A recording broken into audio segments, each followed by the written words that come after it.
We live in an age that constantly asks us to be happy. Everywhere we look, we see smiling faces, on billboards, in commercials, on social media. The message is clear. If you're not happy, something must be wrong with you.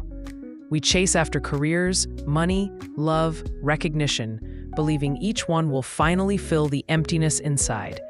But when we get what we wanted, the satisfaction doesn't last. Soon, a new desire appears, and we begin to chase again. This endless pursuit leaves us tired, anxious, and still unsatisfied. Indian philosophy begins by asking a radical question. What if happiness cannot be found by chasing it at all? The two kinds of happiness. In Sanskrit, there are two different words that point to two different experiences. The first is sukha, pleasure, comfort, the happiness that depends on outer conditions. The second is santosha, contentment, the quiet happiness that arises from within. Pleasure is like a wave. It rises when something good happens, and it falls when that thing disappears. Contentment, on the other hand, is like the ocean itself, calm, deep, and steady beneath the surface. Indian thinkers observed that most human suffering comes from our inability to tell the difference between these two. We confuse pleasure for true happiness. We try to hold on to moments of pleasure, afraid that losing them means losing ourselves. But life changes. Everything changes. And the moment we cling to what cannot stay, suffering begins. The roots of suffering, desire and attachment. According to Indian philosophy, the source of all suffering is attachment.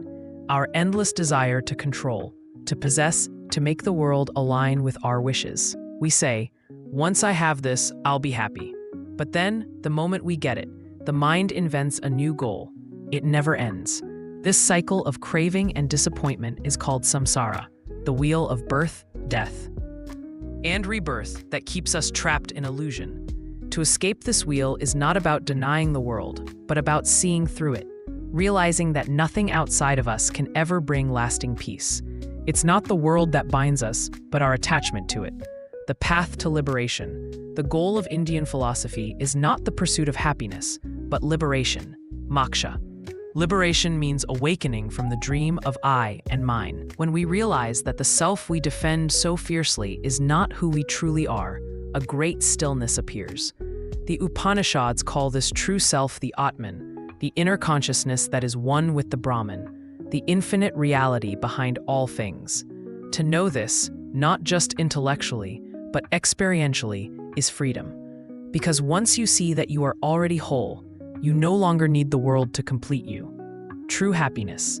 True happiness, then, is not something to achieve. It's what remains when the noise of desire falls silent. It's the peace that appears when we stop searching. When we stop saying, if only I had this, and instead whisper, I am enough. In that quiet awareness, happiness is no longer a goal. It is our nature. It is not something we add to life. It's what life already is when we stop resisting it. As the Bhagavad Gita says, he who is satisfied with the self, who finds joy in the self, and who is illuminated by the self, that person is truly happy. Closing reflection. So maybe the question is not how can I be happy, but what keeps me from seeing that I already am. Happiness is not at the end of the path. It is the path itself when walked with awareness.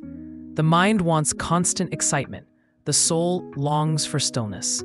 And when we finally rest in that stillness, when we let go of chasing, comparing, and grasping, we find what the sages of India have known for thousands of years. The happiness we were seeking has been here all along. It was never lost, only forgotten.